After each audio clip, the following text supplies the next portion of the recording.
অল্প বয়সে ফ্যামিলির দায়িত্ব নেওয়া ছেলেগুলো বুঝতে পারে বাস্তবতা কি। যে বয়সে তাদের বন্ধুদের সাথে ঘোরাফেরা করে দিন কাটানোর কথা, সে বয়সে তারা ফ্যামিলির দায়িত্বভার মাথায় নিয়ে ঘোরে। একমাত্র তারাই বোঝে জীবন কি। যে বয়সে ফুরফুরে মেজাজ নিয়ে ঘোরার কথা, সে বয়সে ফ্যামিলির চিন্তায় ডিপ্রেশনে ভোগে। যে ছেলেটা কষ্ট হবে বলে কখনো কাজ করেনি, আজ কাজ করতে করতে হাতের চামড়া খসে পড়ে যায়।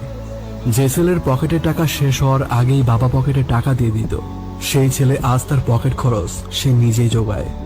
একটা সময় পর বুঝতে পারে ভাই বন্ধু কেউ পাশে থাকে না, মন খারাপ হলে তাদের পাশে কেউ থাকে না।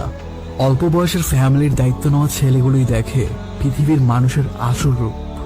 ফ্যামিলির একটু ভালোর জন্য, সুখের জন্য তারা স্যাক্রিফাইস করে দেয় তাদের জীবনটুকু।